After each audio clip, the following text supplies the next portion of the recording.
Astaghfirullah. Assalamualaikum warahmatullahi wabarakatuh.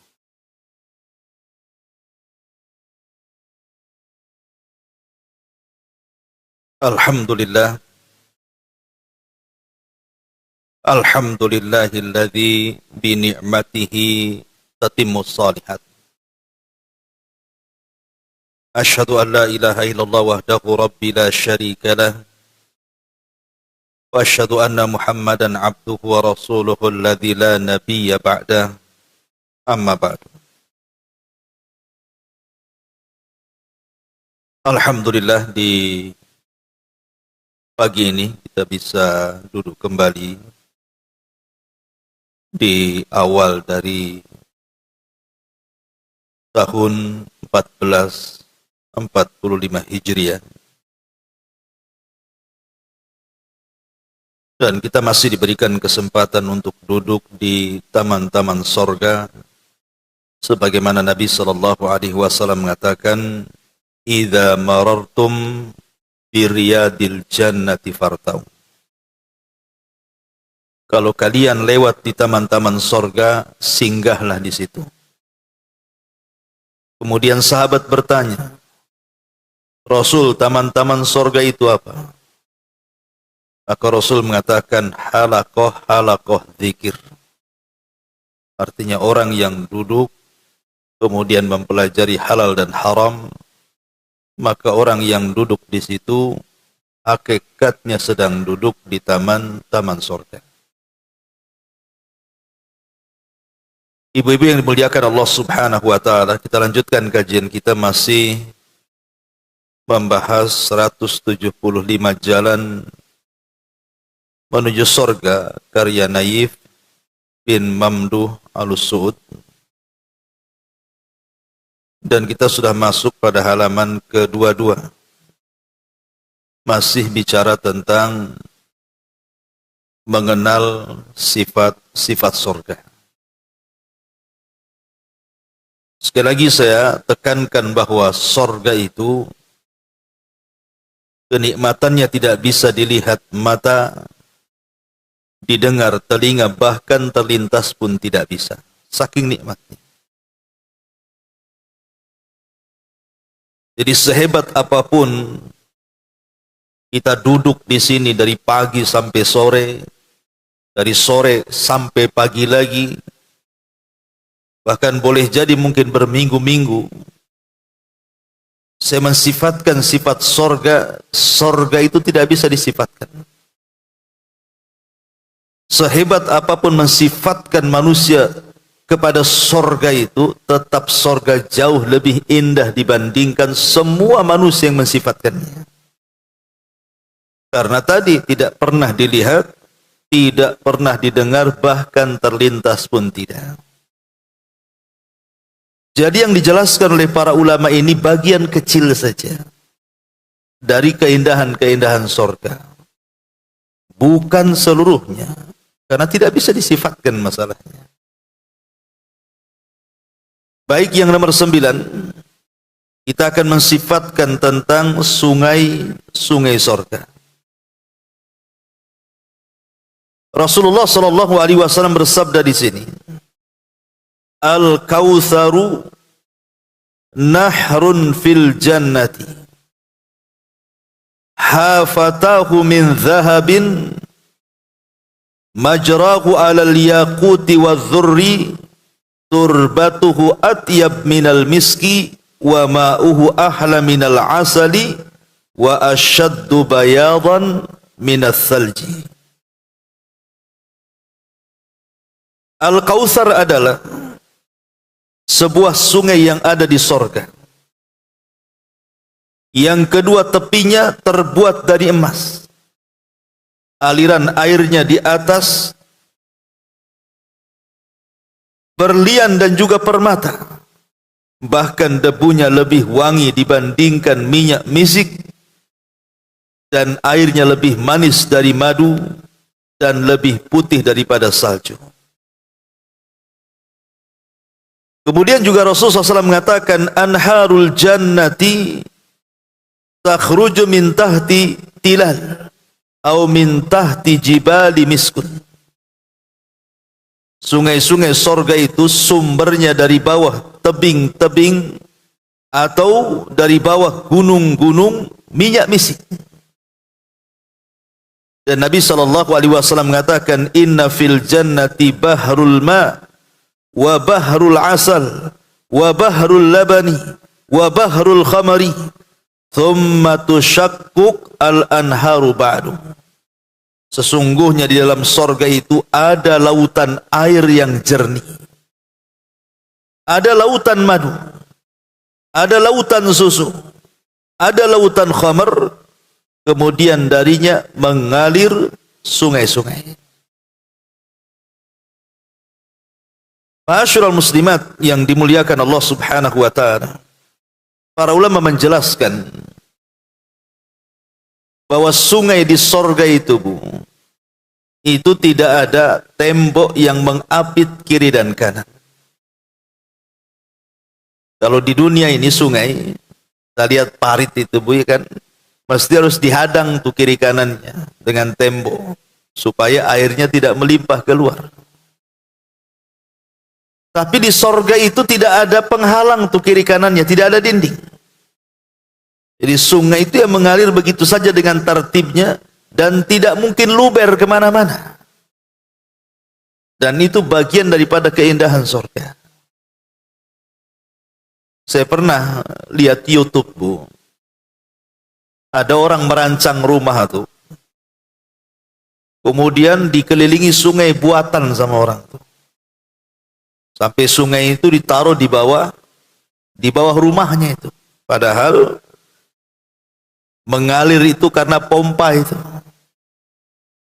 Kemudian dibuat taman-taman di situ. Masya Allah, cantik sekali. Itu di dunia.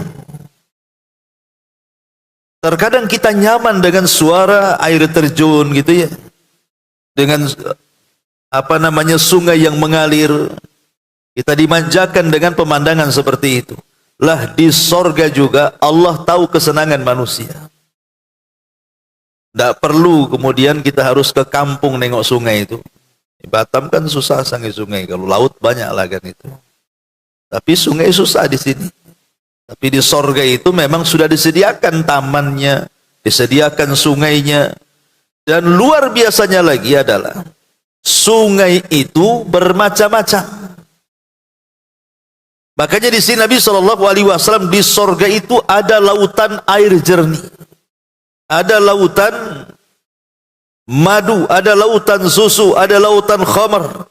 Lah dari lautan itulah kemudian dialiri kepada setiap sorga-sorga yang dihuni oleh para penghuninya.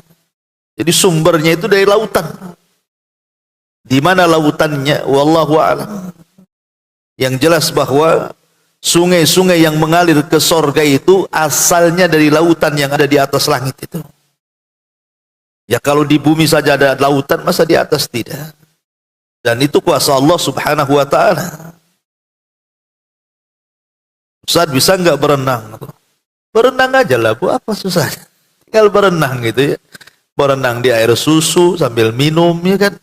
Berenang di air madu, berenang di khamar lagi, coba bayangkan.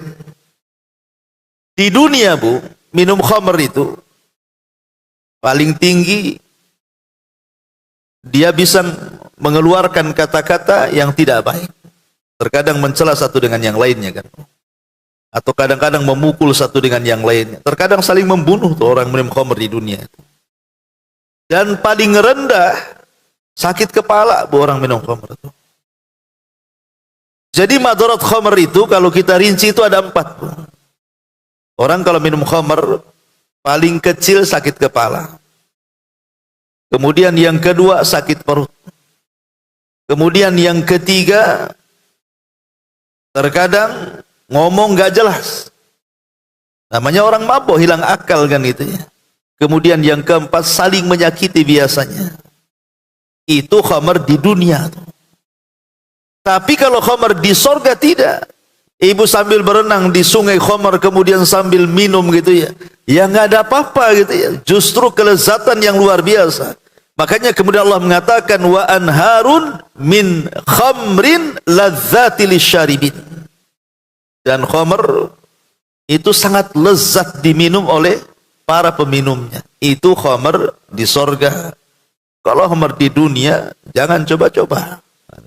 Sakit kepala bu dibuatnya. Baik, ini sungai-sungainya. Kemudian yang ke-10 sifat pohon-pohon sorga.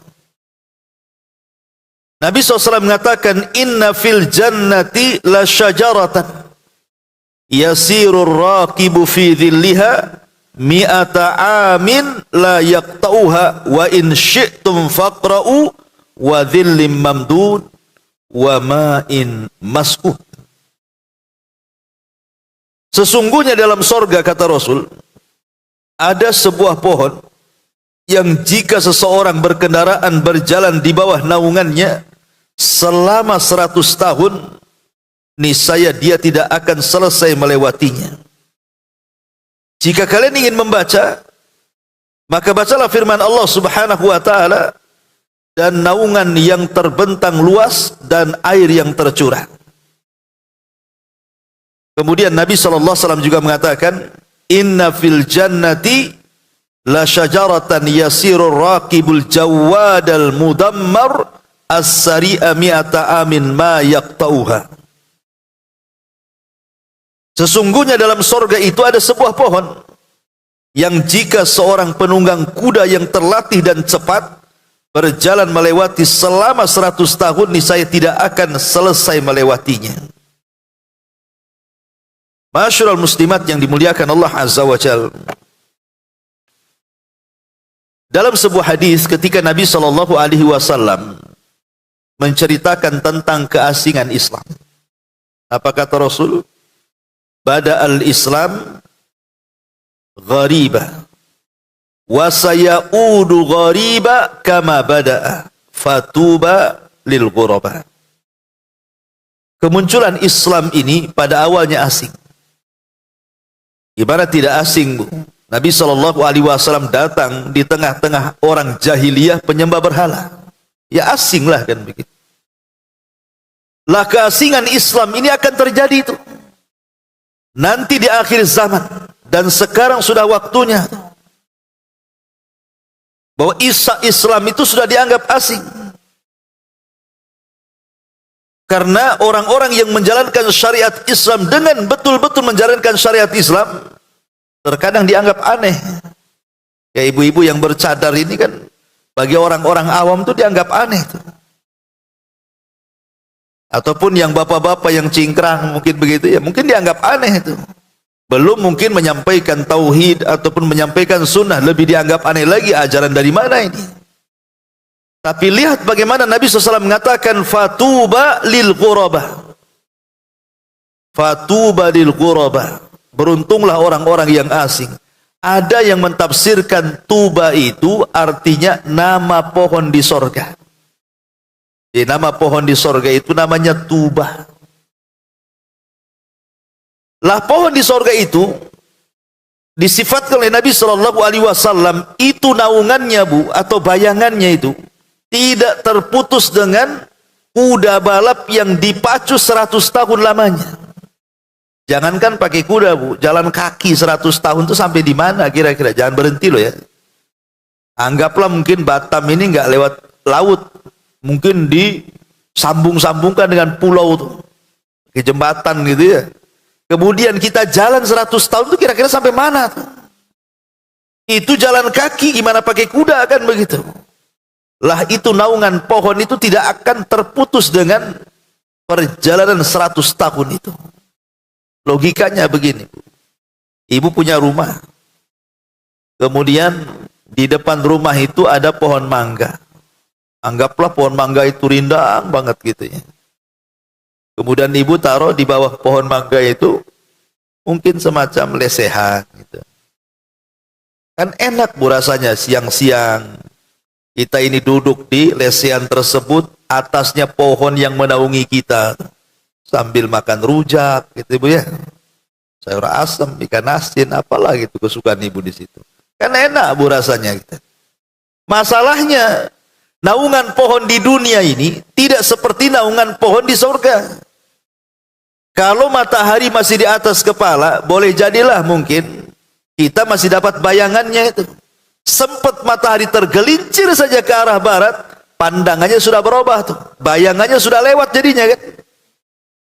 Jadi sebesar-besarnya pohon di dunia itu pasti hilang bayangannya. Tapi di sorga itu 100 tahun kita pacu kuda itu nggak hilang-hilang bayangannya tuh. Dan ini kelezatan orang yang berada atau bernaung di bawah pohon. Nah, inilah kelezatan di antara sifat pohon surga. Dan pohon surga itu bukan pohon kayak kita. Kalau kita punya pohon mangga itu, mau ngambil mangga saja harus perang tuh dengan semut merah tuh biasanya, Bu. Semut rang-rang itu kan. Kalau zaman dulu saya masih ingat di desa itu. Kalau orang mau panen mangga itu, Bu, ke atas itu harus bawa abu. Abu, ya. Untuk apa itu? Saya pikir untuk apa abu? Rupanya untuk perang melawan semut di atas pohon mangga. Sampai gitu loh orang dulu itu mau panen mangga. Sampai perang dulu dengan semut gitu. Tapi pohon di sorga nggak ada semut, nggak ada binatang-binatang, nggak ada ulat, nggak ada apa-apa gitu ya. Nggak ada namanya binatang-binatang kayak kita di dunia ini, nggak ada. Memang betul-betul pohon itu bersih gitu ya.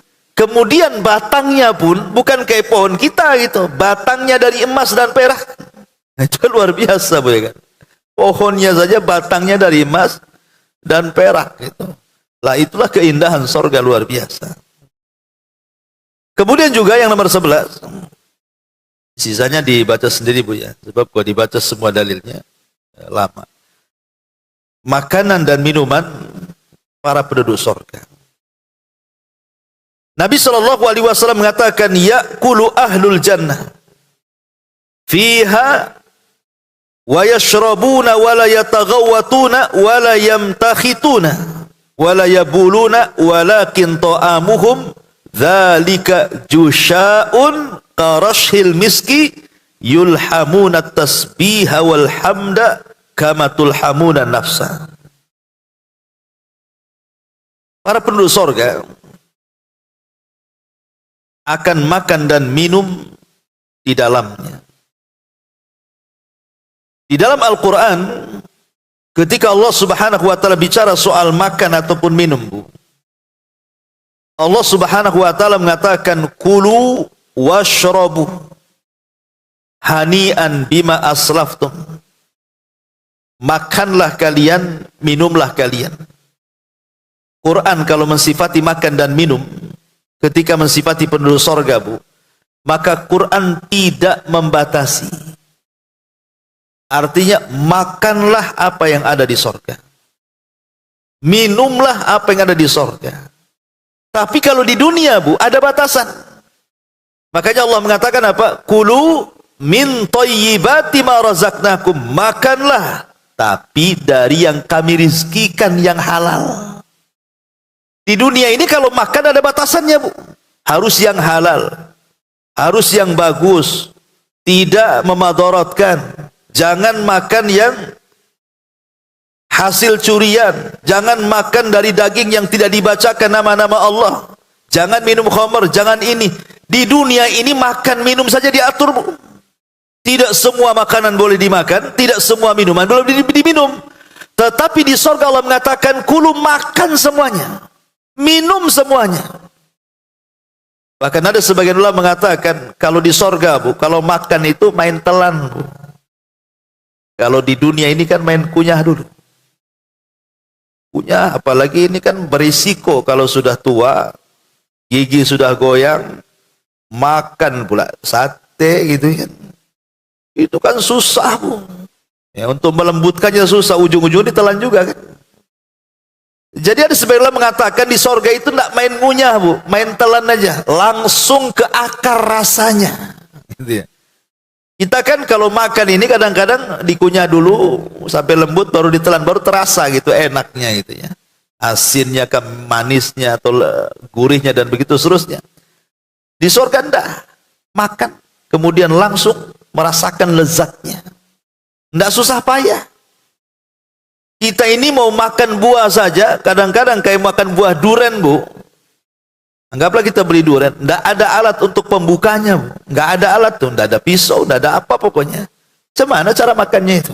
Ujung-ujungnya dibanting duriannya, biar terbelah kan begitu ya. Susahnya lo mau makan di dunia ini. Itu sudah jelas-jelas barangnya depan muka tuh. Kalau tidak ada alat pembukanya pun susah juga. Kadang-kadang sudah beli di pasar tuh buah-buahan itu. Sekali pas dibuka tepo semua isinya, duriannya nggak ada isinya, kulitnya aja 1 kilo ibu belikan begitu ya. Itulah di dunia, Bu. Ya, kadang-kadang makanan tidak sesuai dengan keinginan kita. Bahkan saya juga pernah, Bu, ya udah makanan, nampaklah gambarnya cantik banget tuh, potong hitam, Bu. Gambarnya cantik, Bu. Ini pas datang asin semua makanannya, Bu. Asin keterlaluan ini. Ini mau kawin lagi, maksudnya yang masaknya mungkin itu ya. Jadi kadang-kadang ini sudah ada tuh gambarnya. Kita pengen itu COD rupanya tidak sesuai dengan keinginan. Itulah makanan di dunia tuh. Tidak sesuai dengan keinginan. Kadang kena tipu gitu kan. Beli buah-buahan, beli jeruk. Kadang-kadang sampelnya aja yang manis tuh. Makan, Bu, katanya kan. Oh enak juga, udah bungkus 2 kilo. Sampai di rumah kecut separuh kan. Lah itulah di dunia, tapi di sorga tidak. Di sorga itu semua lezat. Tidak ada yang tidak lezat. Dan semua makanan dimudahkan untuk dimakan. Semua buah-buahan dimudahkan untuk dipetik. Dan tidak susah payah. Ya. Makanya di sini Nabi SAW mengatakan para penduduk sorga itu akan makan dan minum di dalamnya. Mereka tidak buang air besar. Tidak buang air besar. Artinya termasuk juga buang air kecil kan begitu ya. Makanya kemarin sudah saya jelaskan, adalah orang tanya itu, Ustaz, di sorga itu ada toilet nggak katanya kan? Ya udah ada di toilet, buang hajat aja enggak, ngapain buat toilet di sorga? Toilet itu hanya ada di dunia. Jadi di sorga itu hanya makan, minum saja. Kemudian cara buang hajatnya, makanya di sini kemudian Nabi SAW mengatakan, mereka tidak buang air besar, tidak beringus, tidak juga buang air kecil, bahkan makanan mereka itu akan menghasilkan sendawa yang wanginya seperti minyak wangi misik. Mereka diberikan ilham untuk bertasbih, bertahmid, sebagaimana mereka diberikan ilham untuk bernafas. Jadi cara buangnya, makan dan minum itu hanya 2 di sorga. Ima dengan sendawa, atau dengan keluar keringat. Itulah cara buang hajatnya penduduk sorga itu. Dan ini bagi kita mungkin aneh. Tidak ada yang aneh bagi Allah Azza wa Jalla. Allah itu ala kulli syai'in qadir. Atas segala sesuatu maha mampu. Allah bisa membuat buang air kecil dan buang air besar dengan cara seperti itu. Apa yang bisa menghalangi bagi Allah Azza wa Jalla? Allah itu qadir, mampu atas segala sesuatu.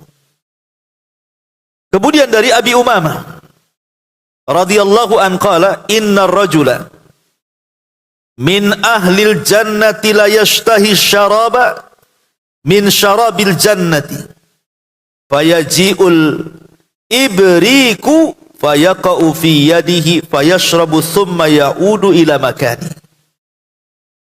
Dari Abu Umamah secara marfu ia berkata, sesungguhnya salah seorang dari penduduk sorga itu, jika hendak minum dari minuman sorga, sebuah teko menghampirinya dan berada tepat di tangannya. Lalu dia pun minum, kemudian teko itu kembali ke tempatnya. Masya Allah, Bu. Gimana caranya? Berarti kan terbang, Bu. Teko itu kan terbang ya. Jadi semua berjalan untuk kita. Semua makhluk yang ada di sorga itu melayani kita, Bu. Melayani kita. Dan semua makhluk yang ada di sorga itu bisa bicara. Mereka mengucapkan salam kepada kita. Dan mereka bisa diperintahkan oleh kita kapanpun kita mau. Dan tanpa dibatasi waktu. Umpamanya ibu pengen minum, datanglah tekonya, datang gelasnya, ingin makan, datang piringnya. Kemudian balik lagi ke tempatnya. Di dunia bu, pengen minum itu harus beli dulu gelasnya. Kalau kotor dicuci dulu. Kalau bocor ditempel. Itu ya. Nanti kalau ingin minum kopi, beli dulu kopinya. Nggak mungkin langsung diseduh. Ibu buat dulu minuman panas gitu ya. Pas umpamanya mau masak air panas, gas pula habis. Harus beli gas lagi. Udah beli gas, tak pandai pula masangnya. Aduh, stres bu. Sampai mau minum segelas kopi itu keringatan tuh. Itu di dunia bu. Di akhirat tidak perlu. Pengen kopi umpamanya kan. Ya sudah. Wedang jahe tinggal datang. Apa pula kan itu ya. Jadi itulah kelezatan di sorga. Dan hebatnya kembali ke tempatnya itu. Dari sini menunjukkan bahwa ada perkara-perkara yang memudahkan kita. Tetapi juga terkadang ada pelayan-pelayan. Pelayan-pelayan itu sebenarnya kita tidak berhajat kepada pelayan. Di sorga itu tidak perlu berhajat, karena makanan datang sendiri, minuman datang sendiri. Tapi pelayan-pelayan itu diciptakan oleh Allah Subhanahu wa taala untuk menambahkan kenikmatan kita hidup. Sebagaimana hidup di dunia, ibu umpamanya ada pembantu di rumah kan agak senang sedikit tuh. Ada yang ngepel, ada yang nyuci, ada yang bersihkan. Agak sedikit senang lah. Jadi nggak semua pekerjaan rumah tangga itu ibu urus semua kan. Lah di sorga juga sama. Sampai Allah mengatakan, wa yatufuna alaihim wildanun mukhalladun. Jadi akan keliling-keliling di sekitar kita itu para pembantu anak-anak kecil yang lucu-lucu.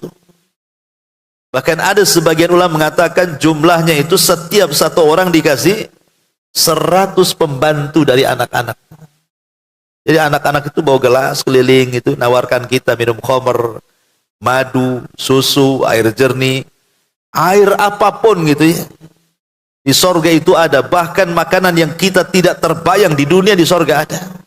Tapi makanan yang ada di dunia semuanya ada di sorga. Dan semuanya halal.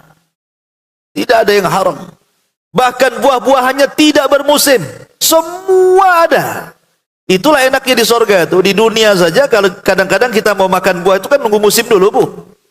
Kalau tidak musim mahal tuh. Dan belum tentu enak juga buah-buahannya kan itu ya. Tapi di sorga luar biasa. Sampai Nabi SAW menggambarkan seperti itu. Itu makanan penduduk sorga itu disesuaikan dengan keinginan kita. Dan anak-anak yang melayani kita itu bagian daripada pemandangan indah sorga bu. Seperti mamanya ibu kan yang suka anak-anak kadang-kadang kan. Nggak lihat anak aslinya saja.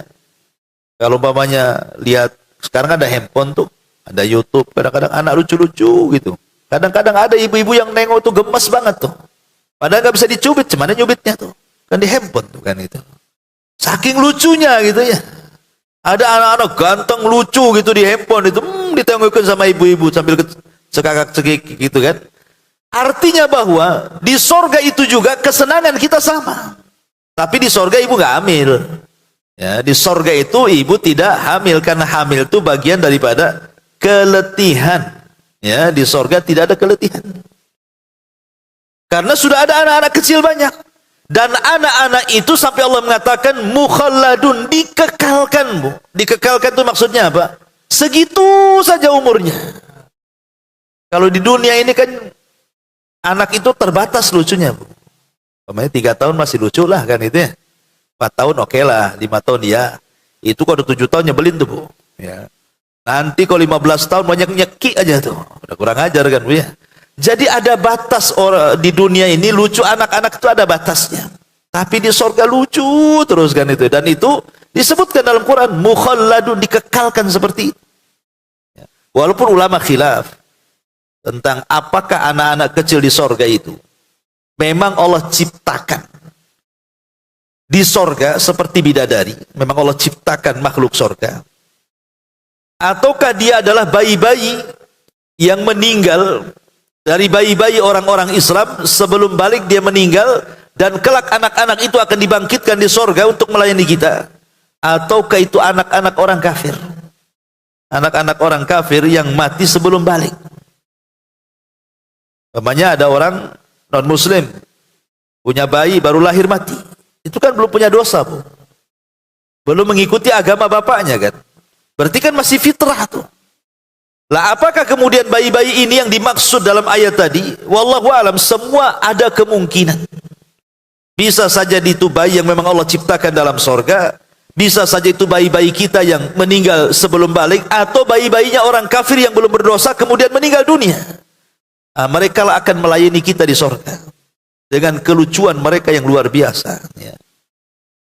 Jadi walaupun ada para pelayan di sorga, sebenarnya kita tidak berhajat kepada pelayan, karena yang namanya gelas ataupun piring itu datang sendiri dengan isinya gitu. Tetapi hanya untuk menambah kelezatan, makanya dibuat ada pembantu-pembantunya. Ya layaknya seorang raja ataupun ratu lah kan, ada pelayannya, Bu. Ya itulah pelayan-pelayan diciptakan oleh Allah Subhanahu wa taala. Kemudian di sini An Abi Umamah radhiyallahu anhu qala anna rajula min ahli al-jannah la yashtahi tayra min tuyuril jannah fayaqa'u fi yadihi munfaliqan nadhaja. Dari Abi Umamah dia berkata, sungguh salah seorang dari penduduk sorga jika menginginkan seekor burung, tentu dari burung-burung sorga, Bu, ya, bukan burung-burung dunia. Karena kalau burung dunia tidak semua bisa dimakan kan. Seperti burung gagak nggak bisa dimakan karena ada cakarnya kan itu ya. Kemudian juga kanibal. Kadang yang halal betul-betul halal merpati nih, tak bisa dimakan sebab kolesterol tinggi pula katanya. Kalau dimakan takut pula pinggang sakit katanya. Nggak jadi dimakan kan, Bu, ya. Itu burung di dunia tuh.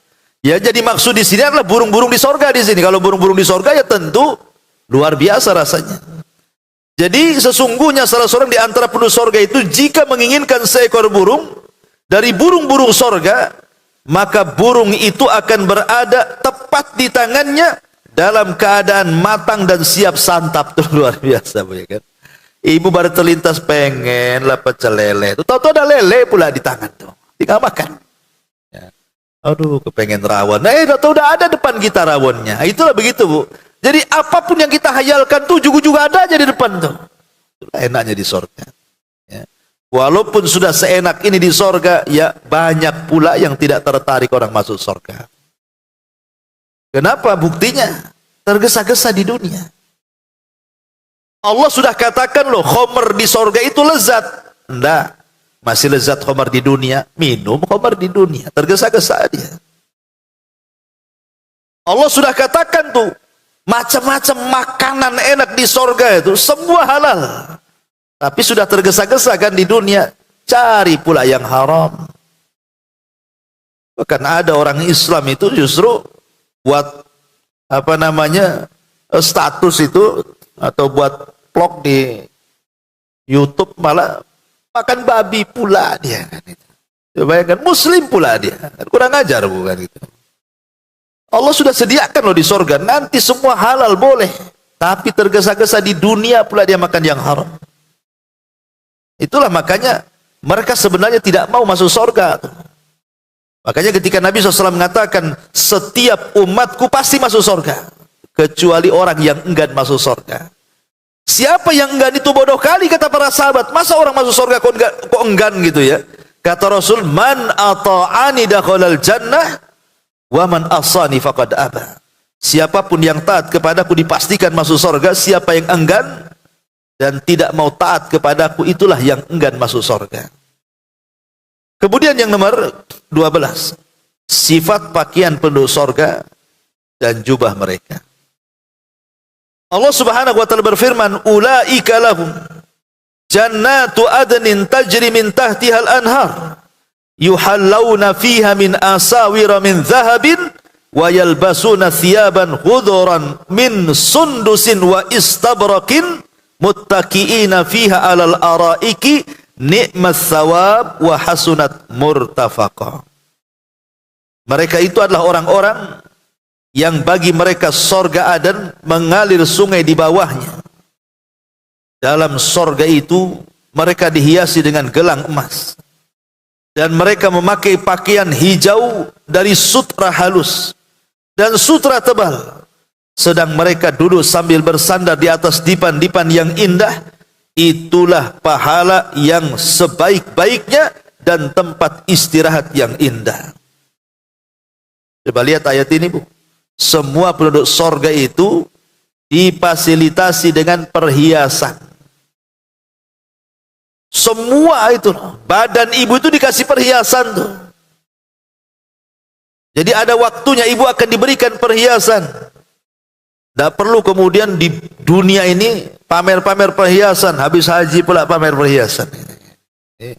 Nanti di sorga setiap orang itu akan diberikan perhiasan, semua lengkap, Bu. Sak gelangnya, sak kalungnya, sak cincinnya, semua.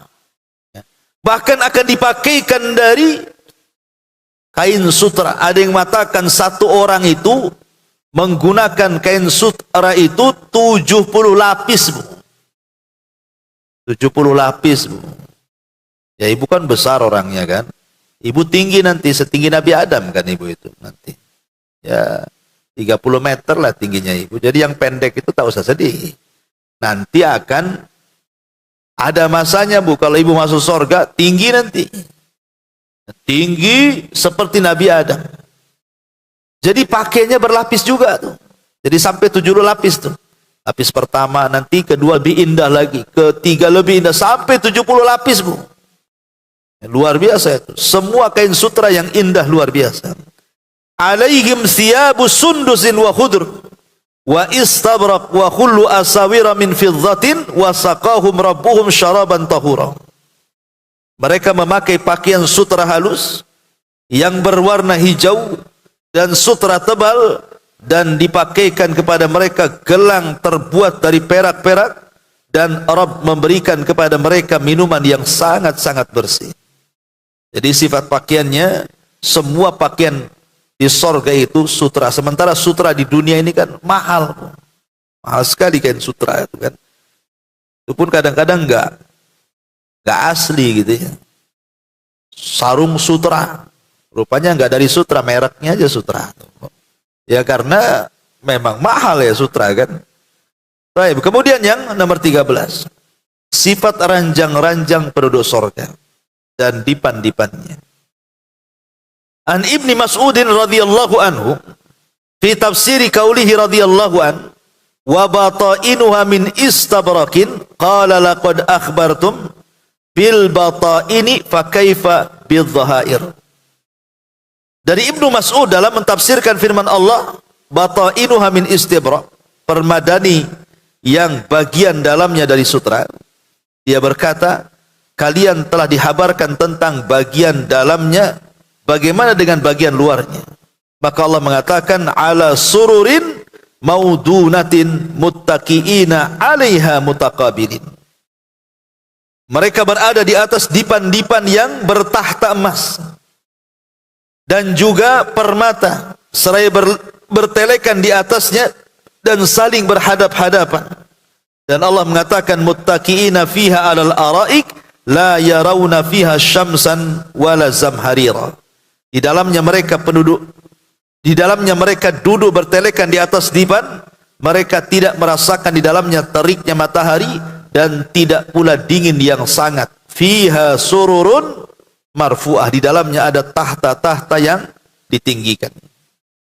Ada sebagian ulama mengatakan, Bu, jadi ketika Allah Subhanahu wa taala berfirman fiha sururun marfu'ah, di dalamnya ada tahta-tahta yang ditinggikan, maksudnya kasur-kasur yang ditinggikan. Orang-orang jahiliyah itu, orang-orang kafir jahiliyah itu, mereka kan mengingkari adanya kebangkitan setelah kematian. Jadi nggak ada kebangkitan setelah kematian itu. Akhirnya kemudian sebagian tokoh mereka mengejek Nabi SAW, mengatakan, ketika Nabi SAW mengatakan bahwa tingginya divan itu, kan ada yang mengatakan 30 hasta. Berarti kalau 30 hasta, kalau dibagi dua kan 15 meter berarti kan tinggi dipannya itu. Kalau buat spring bed itu ketebalannya itu 15 meter. Nah, itu kan empuk sekali bukan itu. 15 meter. Jadi orang musyrik ini mengatakan, apalah si Muhammad menghayal katanya. Ini kalau dipan tempat tidur ini 15 meter, cemana naiknya, naik tangga lah kita katanya. Begitu ya. Dia tidak sadar bahwa dia nanti kalau masuk surga gitu ya, kan badan dia ditinggikan juga. Badan kita lo ditinggikan 30 meter. Loh, kalau seandainya kasurnya seperti spring bed yang ibu sekarang di rumah itu, ya itu jadi tikar lah kan, begitu tipis jadinya kan. Orangnya tinggi, ya otomatis ya dipannya harus tinggi juga lah supaya empuk. Ya kalau seandainya kemudian dipannya spring bed yang kita ma'ruf hari ini orangnya 30 meter, kayak keset punya kan gitu ibu ya. Jadi logikanya itu gimana di situ? Makanya kemudian mereka mengingkari karena mereka tidak pernah beriman dengan adanya surga. Lah dipan-dipan atau ranjang-ranjang penduduk surga itu macam-macam, ada yang untuk tidur, ada yang memang untuk bersantai-santai di luar, dan Allah yang mengatakan walaupun untuk santai-santai di luar itu, lesehan-lesehan tiduran di luar itu, mereka tidak akan disentuh matahari, bahkan tidak akan disentuh hawa dingin. Ya, karena cahaya di sorga itu tidak ada matahari. Di dunia saja bu, kita baru duduk tuh kan, pamannya ada trotoar jalan, ada tempat duduk di situ, panas sekali, udah main pindah kita. Jangankan itu, kita duduk di warung saja lagi makan itu ya, tiba-tiba cahaya matahari ke arah kita, kita mau geser tuh. Itu di dunia tuh, lagi enak-enak makan, tahu-tahu kepanasan. Di sorga nggak ada seperti itu. Makanya Allah mengatakan, la yarawna fiha syamsan wala zamharira. Tidak ada panas, tidak ada dingin. Ya cuacanya memang disesuaikan dengan keindahan sorga. Ma'asyiral muslimat yang dimuliakan Allah Azza wa Jalla. Bahkan di sorga itu kan berpasangan, bukan? Ibu dengan suami ibu, sampai Allah mengatakan di dalam Al-Quran itu, yatanazzauna fiha ka'san. Yatanazzauna fiha ka'san. Jadi di atas dipan-dipan itu bu, Allah subhanahu wa ta'ala sediakan satu gelas. Pertanyaannya, kenapa Allah mengatakan satu gelas dalam ayat ini? Apa di surga nggak ada gelas lain? Kok cuma satu? Yatanazzauna fiha ka'san. Mereka saling berebut dalam satu gelas itu minuman yang ada di surga. Ini menggambarkan romantisnya penduduk surga, ya kan? Jadi Allah mengatakan satu gelas. Pertanyaannya, masa di surga cuma ada satu gelas? Ya. Di surga jelas banyak gelas lah. Sebagaimana ibu aja di rumah banyak gelasnya, mulai dari gelas kaca sampai gelas plastik ada semua betul di rumah tuh. Ya kan? Maksudnya di sini bukan tidak ada gelas di surga itu. Ketika Allah mengatakan yatanazzauna fiha ka'san, jadi suami istri di surga itu saling berhadap-hadapan, kemudian dengan satu gelas. Maksudnya di sini satu gelas ini itu gambaran rahmat kasih sayang, kemesraan, begitu bahasa kita. Kasih sayang suami kepada istri dan juga sebaliknya. Dengan satu gelas itu yatanazzaun, saling bergantian. Kayak orang kalau ibu waktu pengantin gitu kan, ada tuh peragaan biasanya ya minum satu gelas kan, suruh istrinya, kemudian suaminya gitu. Itu baru kawin bu, ya. Kalau sudah lama, minum sendiri sana, gitu ya. Banyak tuh gelas di dapur, kok tak tampak katanya, kan itu ya. Jadi di sorga itu ya, memang seperti itu dibuatnya. Jadi satu gelas itu bukan berarti di sorga tidak ada gelas, tidak. Hanya ingin menunjukkan keromantisan penduduk sorga saja. Makanya Nabi SAW ketika berada di rumah Asma bersama Aisyah radhiyallahu anha. Karena Aisyah itu kan masih saudarinya Asma kan, sama-sama putri Abu Bakar Siddiq radhiyallahu anhu. Jadi Aisyah ini kan bertamu ke rumah Asma dengan Nabi SAW. Kemudian dihidangkan satu minuman tuh. Kemudian Nabi SAW ketika itu melihat Aisyah radhiyallahu anha minum, Rasul mengatakan, mana bekas minummu tuh? Dan itu ya di gelasnya satu. Kata Rasul, mana bekas minum, sebelah mana bibirmu? Oh, sebelah sini. Kemudian Rasul minum dari bekas bibirnya Aisyah radhiyallahu anha. Dan juga sebaliknya, ya, Aisyah juga sama gitu. Itu romantisnya Nabi. Kalau romantisnya ibu ya tidak tahu saya kan. Mungkin juga nggak mau, malas kan itu. Yang parahnya dibuat jijik pula, jijik katanya. Nah, itu nggak paham bagaimana Nabi mengajarkan romantis. Yang lebih parah lagi ini kadang-kadang saya pernah dengar gitu ada cerita ikhwan-ikhwan gitu ya. Jadi ngajaklah istrinya makan di warung di Nagoya itu di mana gitu cerita.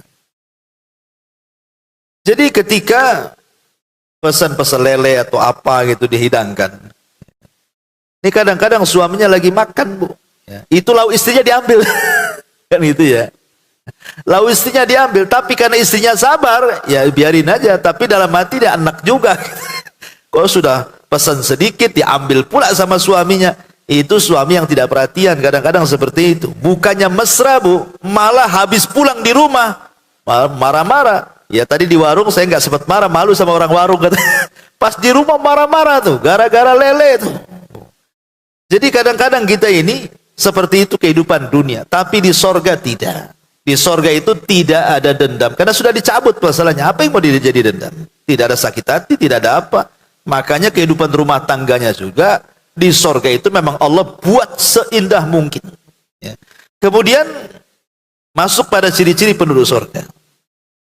Allah Subhanahu Wa Taala mengatakan di sini, Inna ansha'nahunna insha'an faja'alnahunna abkaran uruban atraba li ashabil yamin. Sesungguhnya kami menciptakan mereka, maksudnya bidadari-bidadari dengan langsung. Maksudnya tidak ada proses lahir, besar, tidak ada. Jadi ketika diciptakan dia langsung dewasa gitu maksudnya.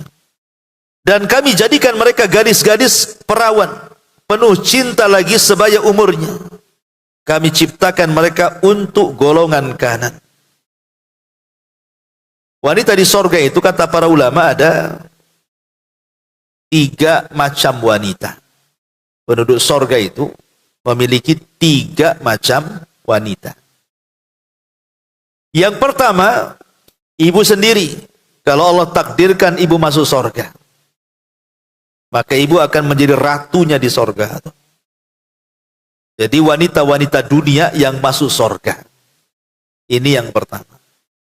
Kemudian yang kedua, bidadari yang memang Allah ciptakan di sorga.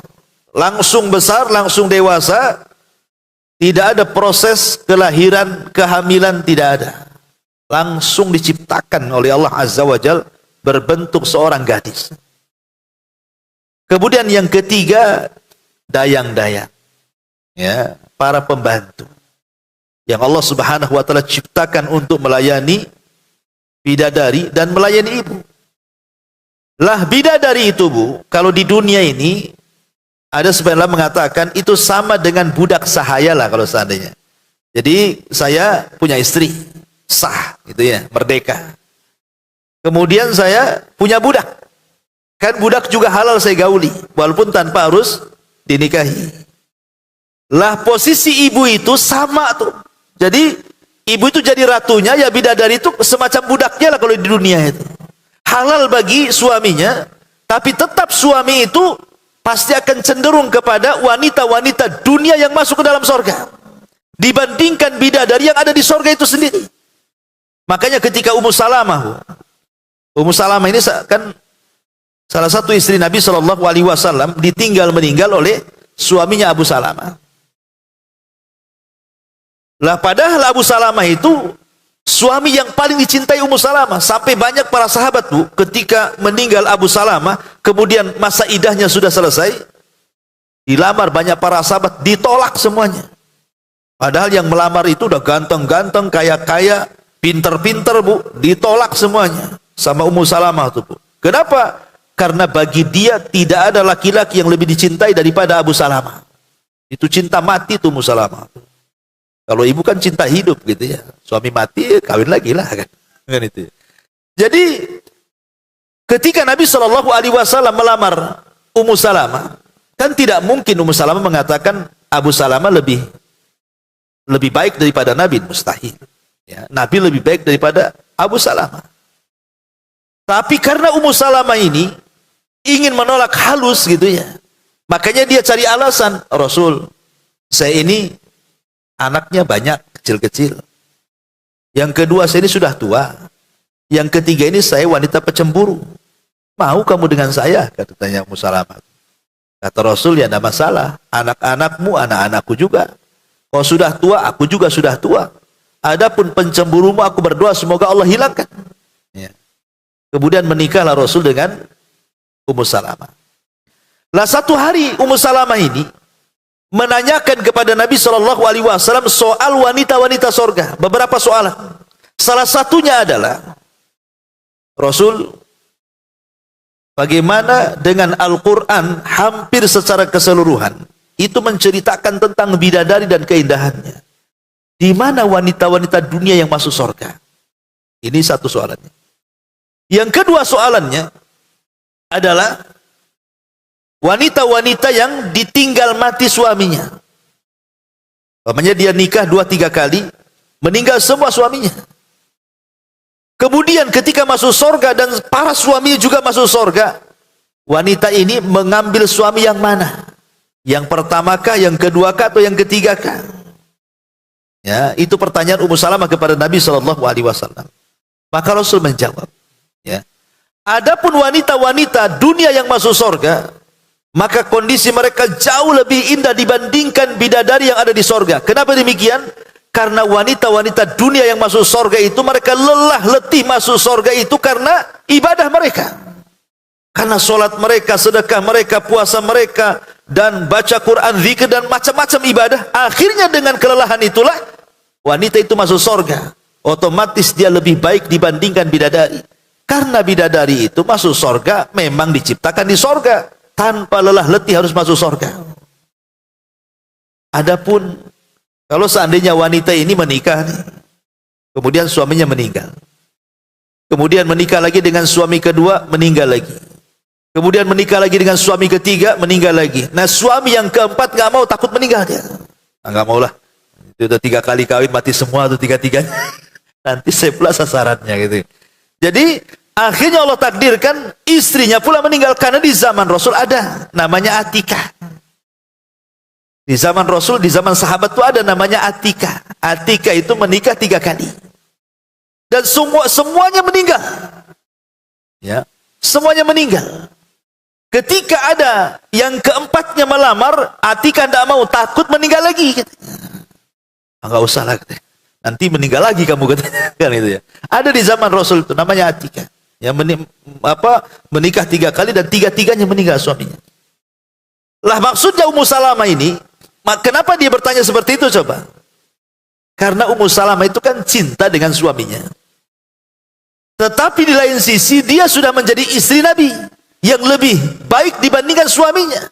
Makanya dia tanya kepada Rasul kan, Rasul gimana nih? Ada orang yang menikah dengan suami pertama meninggal, menikah lagi suami kedua meninggal, menikah lagi suami ketiga meninggal, kemudian semuanya masuk surga. Nih istri ini milih suami yang mana nih? Seolah-olah dia bertanya untuk dirinya sebenarnya, karena dia cinta dengan Abu Salamah, tapi satu sisi Nabi lebih mulia dibandingkan Abu Salamah dan sudah menjadi suaminya. Maka Nabi SAW mengatakan, wanita itu tidak mengatakan Abu Salamah. Ummu Salamah kan menghikayatkan dengan sebuah cerita. Kata Nabi SAW, wanita itu akan menikah dengan suami yang terakhir dinikahinya. Ya, kata Rasul, wanita itu akan menikah di sorga dengan suami yang terakhir dinikahinya. Makanya kenapa istri Utsman bin Affan radhiyallahu anhu, saat Utsman dibantai dengan cara sadis gitu ya, sampai kemudian istrinya kan mau melindungi, akhirnya ditebas sampai jarinya putus, istrinya Utsman itu. Dan Utsman meninggal dengan cara sadis, kemudian jari-jarinya itu sampai dikirim ke Syam, ke Muawiyah ibn Abi Sufyan, biar tahu bagaimana sadisnya para pembunuh Utsman itu. Makanya Muawiyah tidak terima kan dengan kematian Utsman. Tetapi karena Muawiyah ingin berbuat baik kepada Utsman, dia lamar istrinya tuh, jandanya itu. Tapi istrinya Utsman tidak mau. Alasannya apa? Dia ingin bersama Utsman di sorga. Karena Rasulullah SAW mengatakan bahwa seseorang istri itu akan bersama suami yang terakhir yang dinikahinya. Maka ini tidak mau nikah lagi. Ya. Tetapi ada juga yang berpendapat, kata Syekh Utsaimin rahimahullahu taala, ya tentu konteksnya di luar istri si Nabi kan begitu ya. Jadi kalau seandainya seorang wanita itu menikah 2-3 kali dengan seorang suami, maka kemudian meninggal semua dan sama-sama semua masuk surga, kata beliau, selain daripada pendapat yang tadi, ada juga pendapat yang lain, bahwa dia memilih mana suami yang paling soleh ketika di dunia. Ya, mana suami yang paling baik, yang paling soleh ketika di dunia, maka itulah pilihan dia di surga. Wallahu a'lam. Ya, ini kan ijtihad para ulama. Nah, di sini Allah Subhanahu wa taala menceritakan tentang ciri-ciri wanita penduduk surga. Inna ansha'nahunna insha'an faja'alnahunna abkaran uruban atraba li ashabil yamin. Ayat ini, Bu, ada asbab nuzulnya. Jadi ada seorang nenek. Nenek sudah tua, sudah renta. Datang pula kepada Nabi. Kemudian mengatakan, "Ya Rasulullah, adakah orang sepertiku di sorga?" Nenek ini mengatakan, "Ada enggak orang sepertiku di sorga?" Maka Rasul mengatakan, "Nek, di sorga itu tidak ada nenek-nenek. Nek, di sorga itu tidak ada nenek-nenek." Akhirnya nenek ini nangis. Ambil nangis pergi dia. Seolah-olah dia pahami dia tidak akan masuk sorga. Karena di sorga nggak ada nenek-nenek katanya. Ya. Jadi nenek ini tidak paham maksudnya. Pergi nangis dia, terseduh-seduh. Maka Rasul kemudian memanggil sahabat sini. Sampaikan kepada nenek itu, "Inna ansha'nahunna insha'an faja'alnahunna abkaran uruban atraba." Sesungguhnya kami menciptakan mereka bidadari itu dengan langsung, dan kami jadikan mereka gadis-gadis perawan penuh cinta lagi sebaya umurnya. Katakan kepada nenek itu, di sorga tidak ada seperti dia nenek-nenek. Bahkan nenek itu akan dirubah menjadi gadis yang cantik di sorga. Akhirnya setelah mendengar nenek itu yang tadinya nangis, ketika mendengar bahwa yang dimaksud bahwa nenek itu kalau masuk surga akan dijadikan gadis kembali, baru dia tersenyum dan tertawa. Oh, itu maksudnya rupanya. Ya, terkadang Rasul juga bercanda juga. Gitu ya. Kemudian Rasul SAW mengatakan, "Lau anna imra'atan min nisa'i ahlil jannati ittala'at ilal ardi, la adha'at ma bainahuma wa la mala'at ma bainahuma rihan wa la nasifuha ala ra'siha ya'ni al-khimar khairun minad dunya wa ma fiha." Jika seorang wanita dari penduduk sorga nampak ke bumi, niscaya dia akan menyinari dan akan memenuhi wangian antar keduanya. Sungguh penutup kepalanya, yaitu kerudungnya, lebih baik daripada dunia dan seisinya. Subhanallah, Bu ya. Satu saja bidadari turun ke bumi, itu wanginya, Bu, dari awal terbit matahari sampai terbenamnya tuh. Wanginya tuh. Jadi dari sini menunjukkan bahwa sifat bidadari itu wangi mereka, Bu. Ya tentu untuk suami-suami mereka. Ya ibu juga nggak masalah kalau wangi-wangi, tapi untuk suami. Jangan pula ngaji pula satu jerigen dikasih wangi-wangian, Bu. Nah, ini kan sudah menyalahi aturan, karena sifat penduduk sorga bidadarinya itu memang melayani pasangan-pasangan mereka saja. Ya. Karena kebanyakan orang-orang awam kalau saya lihat tuh seperti itu. Kalau lagi ke kondangan kawin, Masya Allah gitu ya, cantik-cantik gitu. Sampai dari sandalnya pun dipilih. Dipilih itu sandalnya. Ya. Nggak sembarang, nggak mau pakai sandal jepit itu. Kan bermerek kalau ya. Tasnya pun nggak mau yang palsu, mau yang asli. Pakaiannya semua gitu ya, sampai ke dandanan-dandanannya luar biasa. Tapi kalau sudah pulang sama suaminya udah nggak lagi, itu dicopot semuanya. Bali pakai daster dapur lagi. Subhanallah ya kan. Sudah bau balsam lagi kan. Ya, jadi kadang-kadang tidak bisa membedakan harusnya dia diberikan kepada siapa, malah diberikan kepada siapa pula. Karena ini penduduk sorga diceritakan, kalau seandainya wanita penduduk sorga itu turun ke bumi, itu cahayanya, maksud cahayanya itu keindahannya. Saking indahnya, ini kan Rasul ingin membayangkan gitu, indah sekali penduduk sorga itu. Bidadarinya itu sangat indah, sampai cahayanya memenuhi ufuk, dan wanginya itu dari mulai ujung barat ke timur, selatan dan ke utara gitu. Satu bumi memenuhi bumi, harum dan keindahannya. Itu satu bidadari itu yang muncul ke bumi itu. Kemudian wala nasifuha ala ra'siha, menunjukkan bahwa di sorga juga para bidadari itu menutup kepala dengan kerudung, dengan jilbab. Berarti di ahli sorga juga pakai jilbab. Padahal kan di sorga halal-halal saja, Bu, ya. Nggak pakai jilbab pun nggak berdosa. Kalau di dunia jangan, ya kan, harus pakai jilbab. Kalau enggak, buka aurat berdosa. Tapi tetap di sorga itu juga pakai jilbab. Kenapa? Menunjukkan bahwa jilbab itu bagian daripada keindahan sorga. Keindahan wanita-wanita sorga menggunakan jilbab. Karena di sini dikatakan, dan penutup kepalanya, menunjukkan wanita-wanita di sorga itu ditutup kepalanya, yaitu kerudungnya lebih baik daripada dunia dan seisinya. Kan luar biasa, ya. Kemudian Imam Al-Mundhiri dalam kitabnya At-Targhib wa Tarhib, nasib penutup kepala adalah khimar, kerudung, ya kan? Berarti penutup sorga pakai kerudung. Kemudian juga yang terakhir di sini, yang 15 ya. Apa masih lama kita? Oke, satu lagi, nyanyian para bidadari di sorga dan musik mereka. Rasul mengatakan, inna azwaja ahlil jannah la yaghnina azwajahunna bi ahsani aswatin ma sami'aha ahadun qat.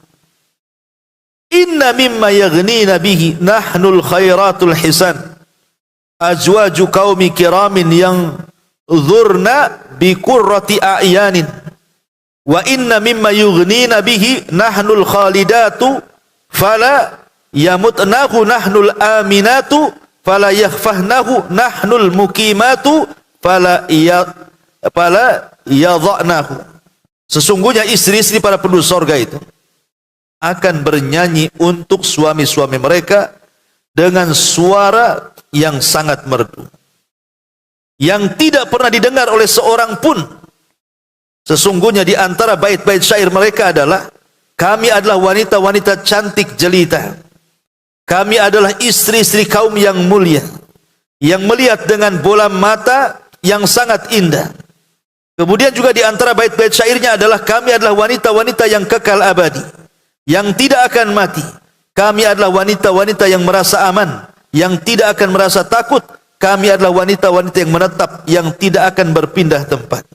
Subhanallah, dia Rasul mengatakan, sungguh istri-istri penduduk sorga itu akan bernyanyi untuk suami-suami mereka dengan suara merdu.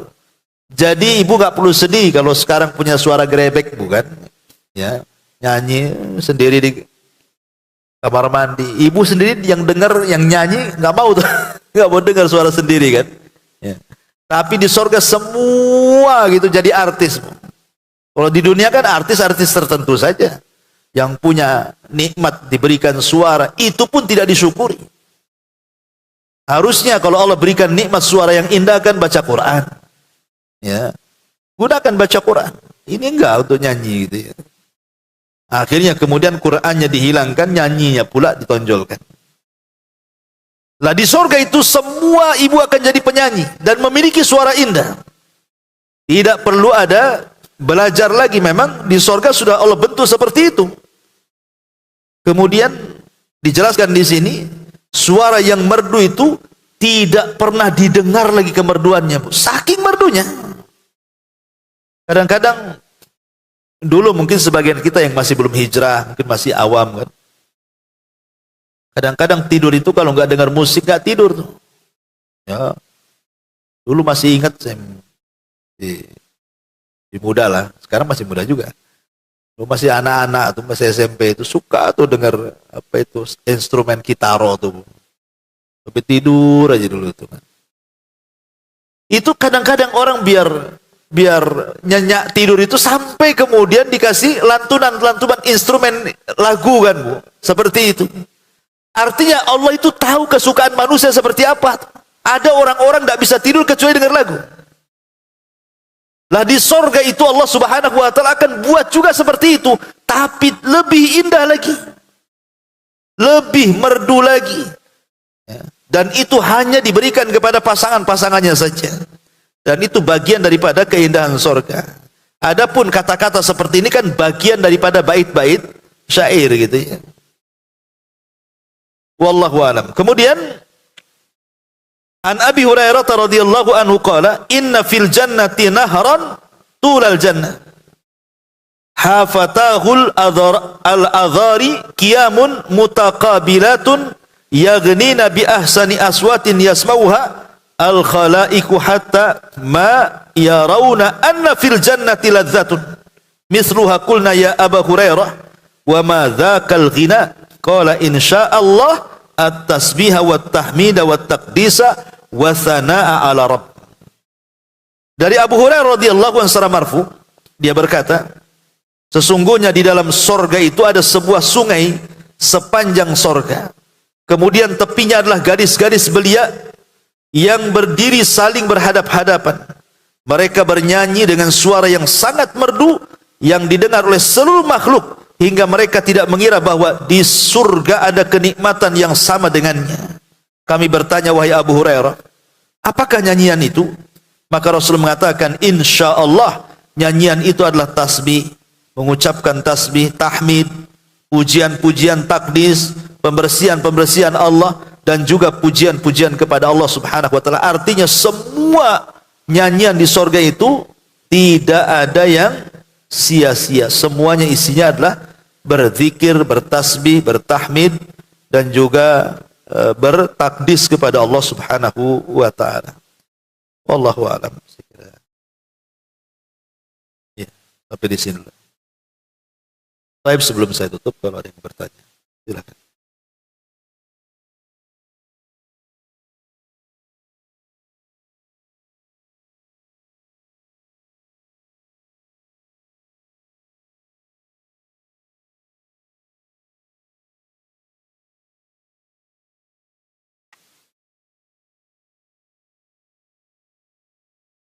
Baik, tidak ada.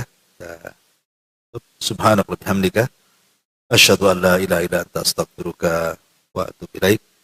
Allahu ta'ala. Assalamualaikum warahmatullahi wabarakatuh.